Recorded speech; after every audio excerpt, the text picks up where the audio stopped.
लाल मोहर, इतनी सारी गायों को तुम अकेले कैसे संभालते हो?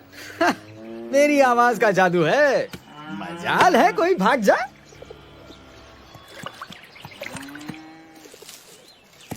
कोई दूसरा बुलाए तो आएंगी? नहीं आएगी, सिर्फ मेरी आवाज पहचानती है। बुला के तो देखो, पता चलेगा आएगी कि नहीं। अच्छा। पकड़ो पकड़ो पकड़ो।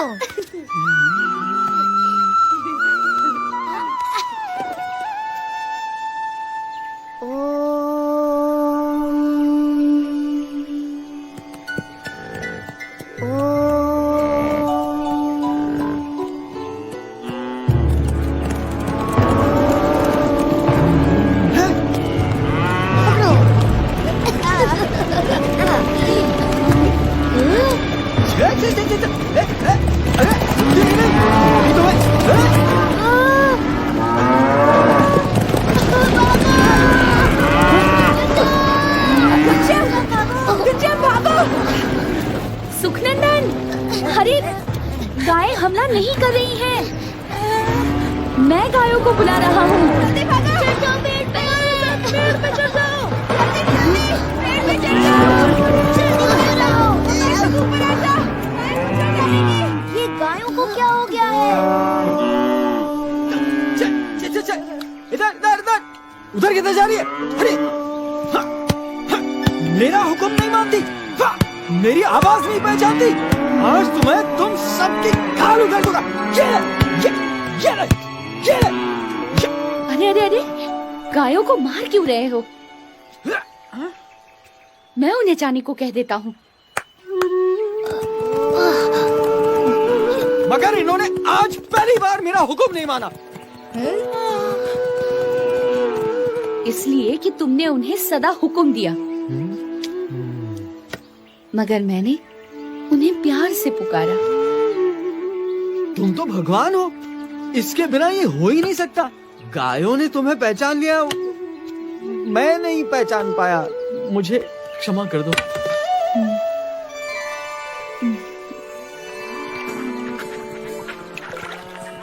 घनश्याम प्रभु, मैं चला। चलो चलो चलो चलो, चलो। अरे ये खून कैसा? अरे ये तो घनश्याम, तुम्हारी दाहिनी जांघ से तो खून बह रहा है। कुछ नहीं, एक सूखी ठूंठ घुस गई। जल्दी से घाव धो देते हैं, वरना जहर फैल जाएगा। तुम चिंता क्यों करते हो? सब ठीक हो जाएगा। हम तुम्हारी नहीं सुनेंगे। चुपचाप तालाब पर चलो।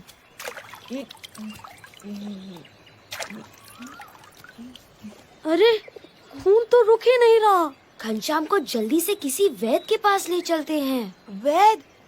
अरे पर वैद्य तो यहाँ से कोसों दूर दूसरे गांव में रहते हैं। वहाँ तक पहुँचते पहुँचते तो घनश्याम का सारा खून बह जाएगा। अब क्या करें? जल्दी कुछ सोचना पड़ेगा। इसी बीच देवों के वैद्य अश्विनी कुमार प्रकट हुए, जिनके पास किसी भी प्रकार के घाव का औषधीय इलाज होता है। बच्चों, तरगांव यही है? हाँ। बलदेव दुबे का घर किस तरफ होगा? यहाँ पास में ही है। ये उन्हीं के घर का लड़का है। इसे चोट लग गई है। हम इसका खून रोकने की कोशिश कर रहे हैं, मगर खून रुक ही नहीं रहा है। लाओ, मैं देखता हूँ।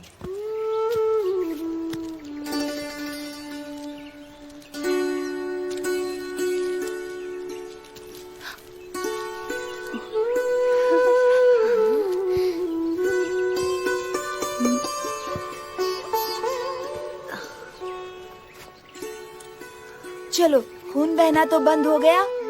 हम भी घर ही जा रहे हैं। आप भी हमारे साथ क्यों नहीं चलते? मैं अब संध्या वंदन करके ही पहुंचूंगा। तुम लोग जाओ।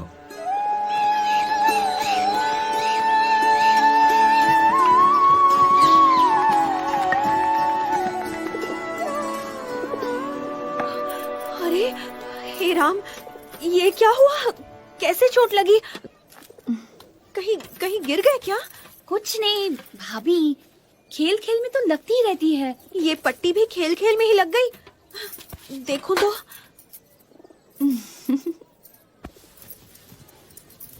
अच्छा जी, तो सिर्फ मुझे डराने के लिए आपने चोट लगने का नाटक किया? क्यों घनश्याम, चोट कैसी है? क्यों रे सुखनंदन, तू कब से झूठ बोलने लगा? नहीं नहीं दीदी, घनश्याम को सचमुच चोट लगी थी। बहुत खून बह रहा था और रुकने का नाम ही नहीं ले रहा था। वो तो रास्ते में एक वैद्य जी मिल गए, उन्होंने ही पट्टी बांध दी। अच्छा, अगर तू सच बोल रहा है तो इतनी जल्दी घाव कैसे भर गया? ये देख। वो तो आप वैद्य जी से ही पूछ लीजिएगा, वो आप ही के घर तो आ रहे थे, अभी तक नहीं आए। कौन वैद्य जी? क्या पता, खुद अश्विनी कुमार हो, देवताओं के वैद्य। कभी कभी तो तुम्हारी बातें समझ में ही नहीं आती घनश्याम। सामान सब लद गया राम प्रताप? जी पिताजी। तुम और सुवासिनी घर का ख्याल रखना, हम लोग जल्दी ही लौट आएंगे। जीते रहो। जीते रहो।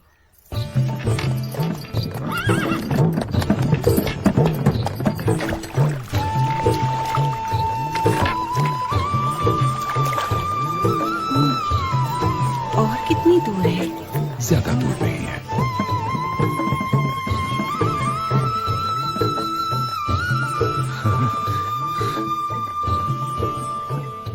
गाड़ी रोक दो भाई। भगवान की कृपा से मंदिर सामने है और आरती का समय भी है।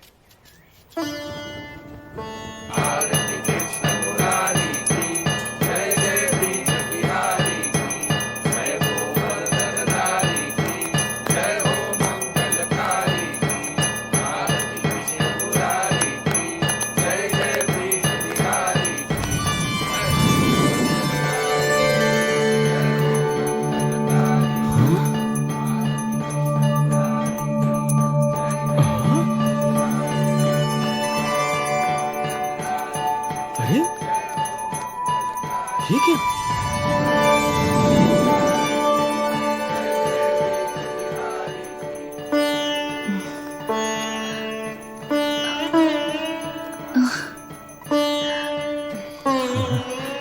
लगता है ठाकुर जी की तरह आप लोग भी मूर्त बन गए। जब कृष्ण की मूर्ति ने अपनी माला घनश्याम को पहनाई, तब गोंडा नगर के मुखिया भी वहां उपस्थित थे। उन्होंने जब अपनी आंखों देखी ये चमत्कारिक घटना कह सुनाई, तब राजा गुमान सिंह को उनकी बातों पर विश्वास ही नहीं हुआ।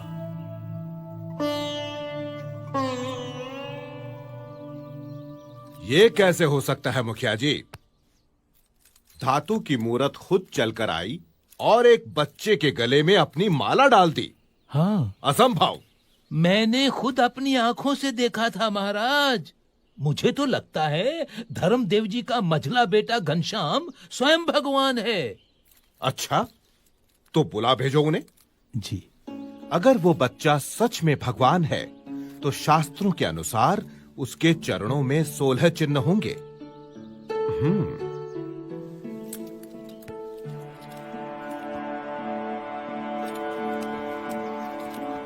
प्रणाम महाराज। महाराज, यही है मेरा मझला बेटा घनश्याम। घनश्याम, जरा अपने पैर सीधे करके बैठो तो।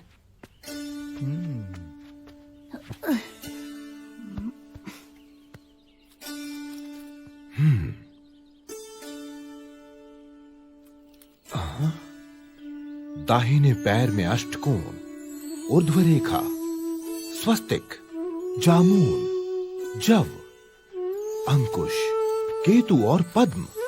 बाएं पैर में त्रिकोण, कलश, गोपद, धनुष, मीन, अर्धचंद्र और व्योम। यानी भगवान के 16 चिन्ह विद्यमान हैं। दोनों पैरों में ऊर्ध्व रेखा अंगूठे और तर्जनी के बीच से पौ के तलवे की ओर जाती दिखाई दे रही है। अरे अरे, ये तो साक्षात भगवान के चरण हैं। घनश्याम की जय हो,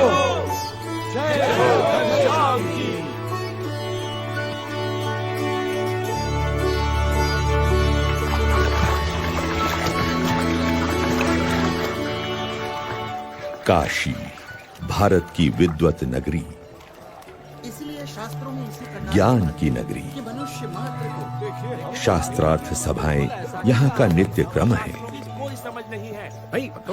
परंतु आज की शास्त्रार्थ सभा कुछ विशेष थी। चाहे कुछ भी कहते रहे, भगवान तो निराकार लेकिन इन शास्त्रों के आपके मानने या न मानने से क्या होता है? नहीं हो जाता। और असत्य के बारे में ये क्या जानते हैं? शास्त्रों के अनुसार शांतम शांतम विद्वानों, शांत हो जाइए। आप सब प्रकांड विद्वानों से मैं काशी का राज पंडित विनती करता हूँ कि इस गहन चर्चा को हम यहीं छोड़ दें। ऐसे कैसे हो सकता? लेकिन क्यों? क्योंकि आज इस गौमठ में महान विद्वान धर्मदेव अयोध्या से पधारे हुए हैं और साथ में विराजमान हैं उनके सुपुत्र श्री घनश्याम। श्री घनश्याम की विशेषता ये है कि मात्र 10 साल की उम्र में वेद, उपनिषद आदि सभी शास्त्रों का अध्ययन उन्होंने पूर्ण कर लिया है। अरे अद्भुतम, अद्भुतम। इतना ही नहीं, अपनी तीक्ष्ण बुद्धि से घनश्याम ने सभी शास्त्रों का सार तत्व भी निकाल लिया है। अरे इतनी छोटी सी उम्र में इतनी विद्वता, ये तो कोई असाधारण बालक है। ये तो बिल्कुल असंभव है। हमारे धर्म में इतने शास्त्र हैं कि उन्हें पढ़ते पढ़ते न जाने कितनी जिंदगियां बीत जाएं। ऐसे में इतनी छोटी सी उम्र में ये कोई कर ही कैसे सकता है? ये तो बहुत बड़ा आश्चर्य है। तो इसीलिए मेरा सुझाव है कि घनश्याम जी, आप ही इन सभी विद्वानों के विवाद का समाधान करें। ये दूध मुहा हमको समझाएगा। प्रथमं तु नमस्कारांजलिम समर्पयामि। ऋग्वेद में कहा है कि परमात्मा एक ही है, लेकिन विद्वान लोग एक ही परमात्मा को भिन्न भिन्न रूप से पुकारते हैं। तो फिर इसमें विवाद का सवाल ही कहाँ उठता है? तो बताओ, क्या वो भगवान साकार है या उनका कोई आकार ही नहीं है? भगवान कभी निराकार नहीं हो सकते। यदि भगवान निराकार होते तो उनके द्वारा निर्मित ये सृष्टि कैसे साकार होती? अरे, जिन्होंने इस साकार सृष्टि की रचना की है, वे भगवान कैसे बिना आकार के हो सकते हैं? शास्त्रों में भगवान के दिव्य स्वरूप का कितना अद्भुत वर्णन है। वे तो सदा साकार हैं। वेद में कहा है कि स ईक्षत, यानी भगवान ने देखा। यदि देखा तो क्या उन्हें केवल आंखें ही होंगी? लेकिन यहाँ पर तो नहीं, वे तो सदा दिव्य स्वरूपधारी हैं।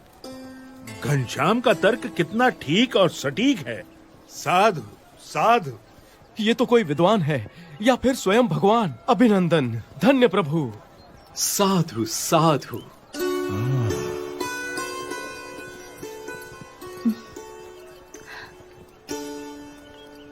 तो आप बताएंगे कि किस साधना से मनुष्य को मुक्ति या मोक्ष मिलता है? मोह का क्षय ही मोक्ष है।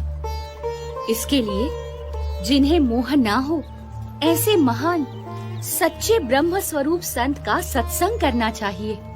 ऐसे संत के सत्संग से ब्रह्म रूप होकर पर ब्रह्म की भक्ति करके ही मनुष्य मोक्ष प्राप्त करता है।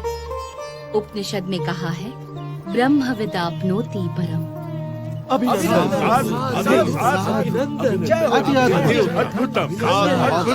प्रभु। अभिनंदनम।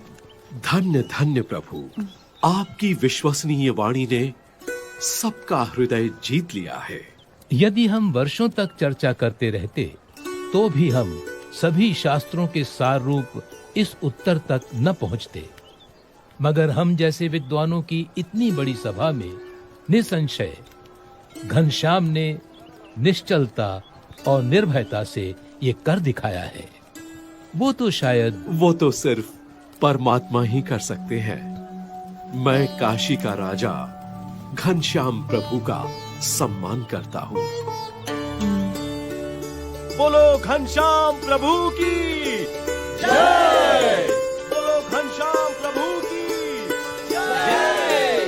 बोलो घनश्याम प्रभु की जय।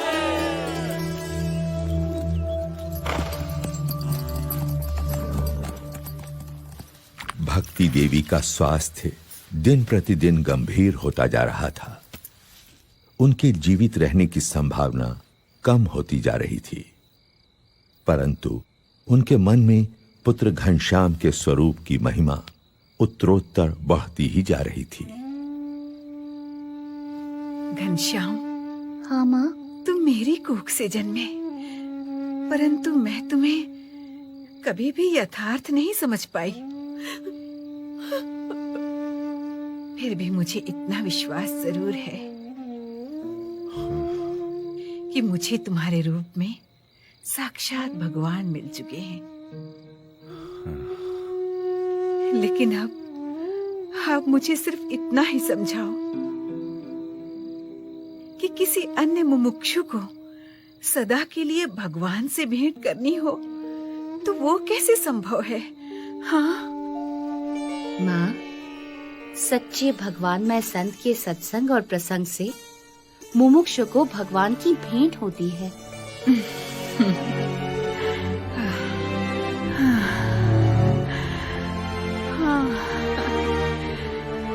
घनश्याम,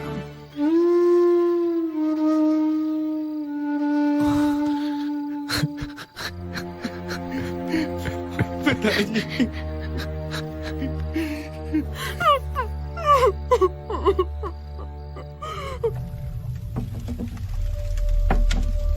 अब घनश्याम के मन में गृह त्याग करने का संकल्प प्रबल होता जा रहा था।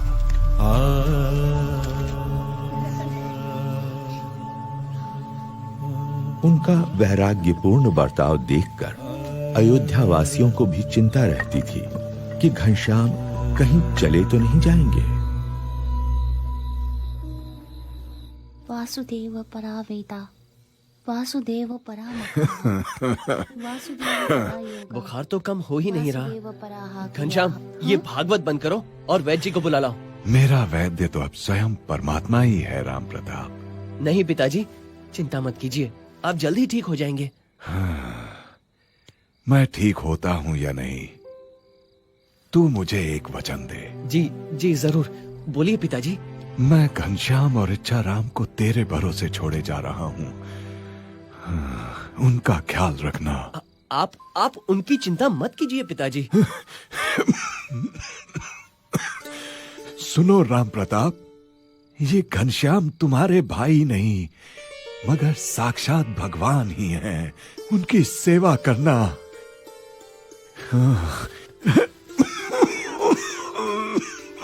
पिताजी ये लीजिए। पिताजी, आपकी हालत गंभीर है, मुझे डर लग रहा है। मुझे वैद्य को बुलाने दीजिए पिताजी। मेरी हालत इससे बेहतर कभी नहीं थी राम प्रताप। साक्षात परमात्मा घनश्याम यहाँ प्रकट हुए और हम सब धन्य हो गए। और सुनो सुवासिनी, मैं तो अब इस संसार में रहूं या ना रहूं, मगर तुम इस घनश्याम की देखभाल करना। हाँ, घनश्याम अनंत जीवों के कल्याण के लिए जन्म लिए हुए हैं। लेकिन देखना, कहीं राम प्रताप ऐसा निमित्त ना बने कि घनश्याम इस कुल को छोड़कर सदा के लिए घर से निकल पड़े। मैं घनश्याम की सेवा जरूर करूंगा, मगर पिताजी आपका शरीर। राम प्रताप, मेरा शरीर यहाँ है, किंतु घनश्याम की कृपा से मेरी आत्मा तो अक्षरधाम में विचरण कर रही है।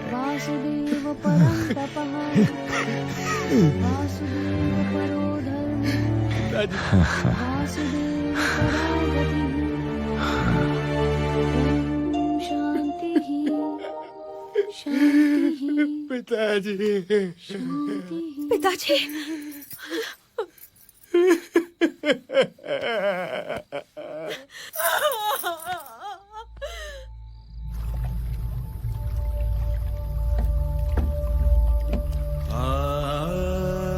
घनश्याम की अयोध्या की लीला समाप्ति पर थी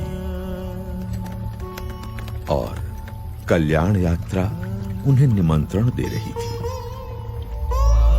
वैसे भी अयोध्यावास तो उनकी कल्याण यात्रा की भूमिका भर था, मात्र एक पड़ाव जहां से घनश्याम अपनी कल्याण यात्रा का आरंभ करने वाले थे।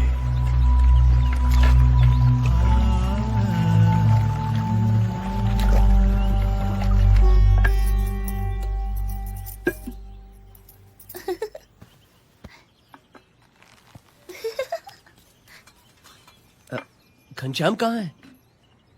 यूं तो रोज सरयू स्नान के बाद घर लौट आते थे, किंतु अब तो पूरा दिन मंदिरों में ही बिताने लगे हैं।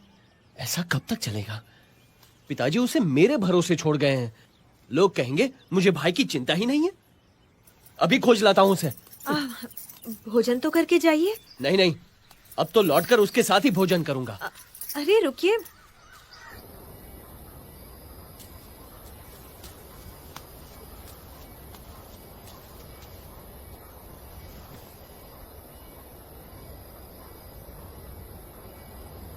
घनश्याम,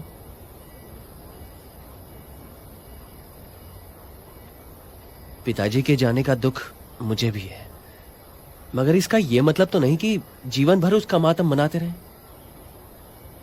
छोड़ो ये उदासी और घर चलो।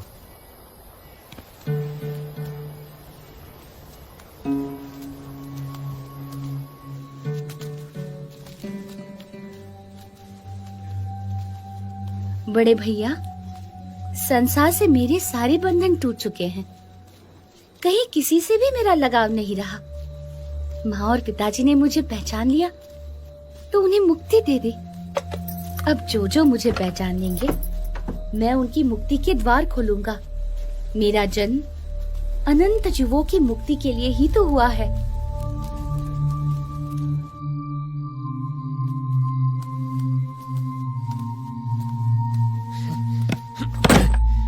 मेरे पास तेरी ज्ञान की बातें सुनने का समय नहीं है, समझा? अब से घर के बाहर पैर रखा ना तो तेरी टांगे तोड़ दूंगा।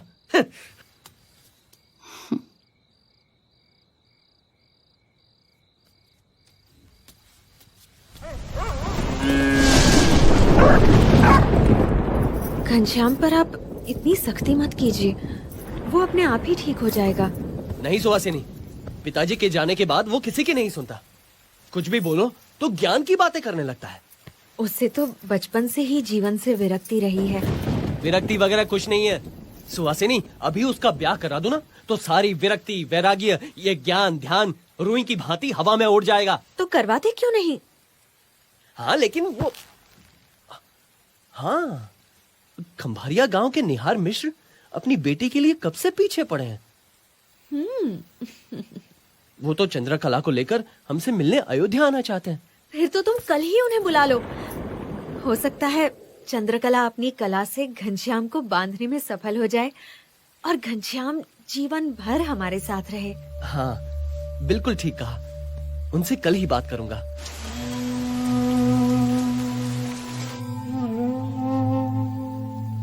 चलो भोजन ले लो, रात बहुत हो गई है।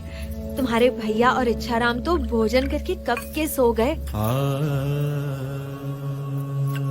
तुम्हारे हाथों का ये अंतिम भोजन ले रहा हूँ भाभी। अच्छा देवर जी, तो आपने मेरी और अपने भैया की बातें सुन ली। अभी तो केवल मंगनी आई है, ब्याह लगन तो अभी बाकी है। फिर मेरे हाथों की रसोई को तिलांजलि देना। सुवासिनी को क्या पता था कि अपनी कल्याण यात्रा के लिए घनश्याम केवल उनकी रसोई को ही नहीं, घर, परिवार, संसार के हर एक सुख को तिलांजलि देने का संकल्प कर चुके थे। उन्हें अपनी भूख से अधिक अनंत जीवों की मुक्ति की भूख की चिंता थी।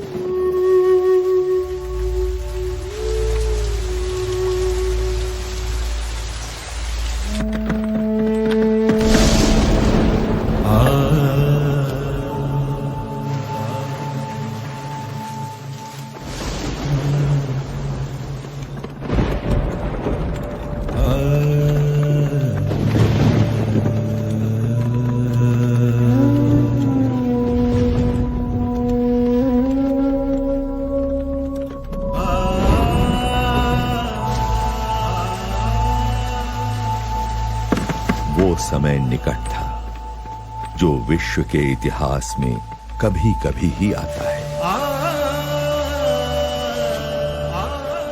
जब कोई संसार के कल्याण के लिए संसार के ही सारे सुखों को त्याग देता है।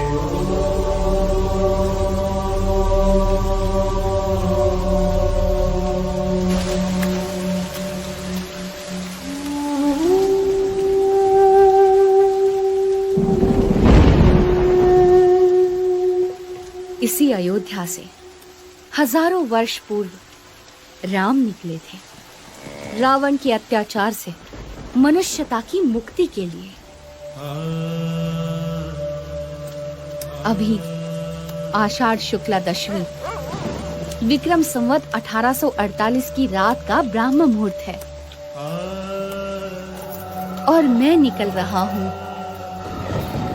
अज्ञान के अंधकार से अनंत आत्माओं की मुक्ति के लिए।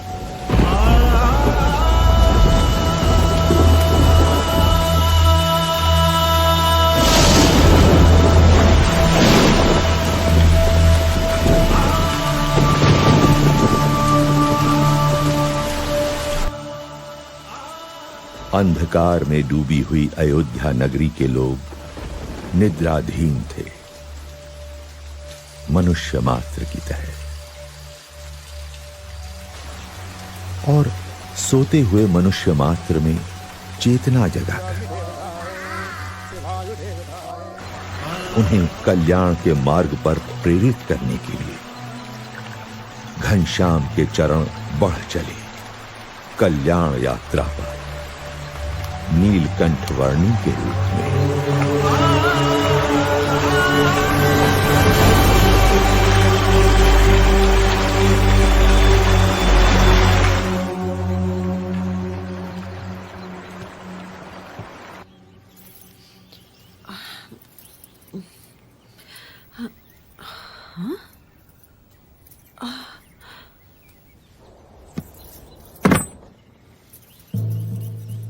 अरे घनश्याम कहाँ चले गए?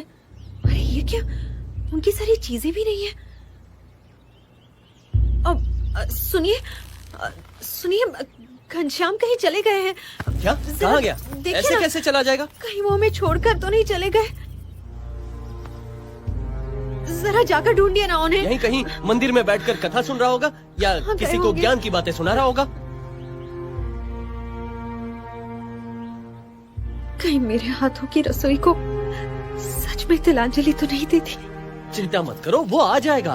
घनश्याम वापस आ जाओ। कहाँ चले गए हो तुम? ठीक है, मैं अभी देख कर आता हूँ।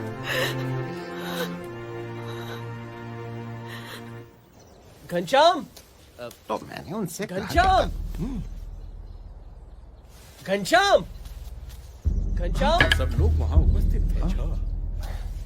कहाँ गया ये?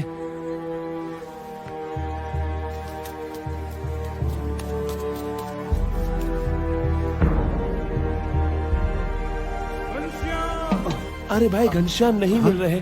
चलो वहाँ ढूंढने में मेरी मदद करो। हाँ चलो भाई चलो। पुजारी जी, घनश्याम नहीं मिल रहे हैं। आपने उन्हें देखा? घनश्याम,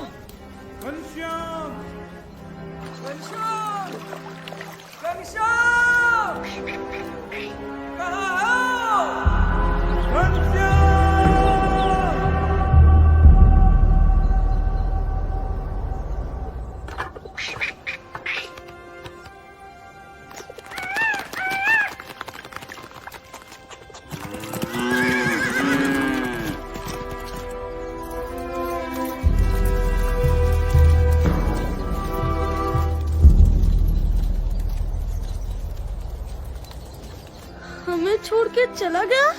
अब हमारे साथ कौन खेलेगा? ए घनश्याम भैया, वापस आ जाओ।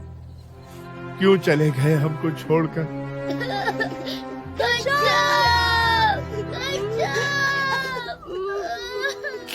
क्या सच में घनश्याम हमें छोड़कर चला गया?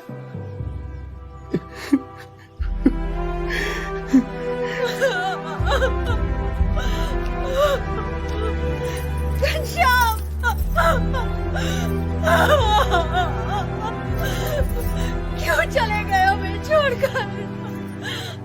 नहीं, मुझे विश्वास नहीं हो रहा। जहां भी हो लौट कर वापस आ जाओ। मैं तुम्हें कभी नहीं डांटूंगा। क्यों चले गए हमें छोड़कर?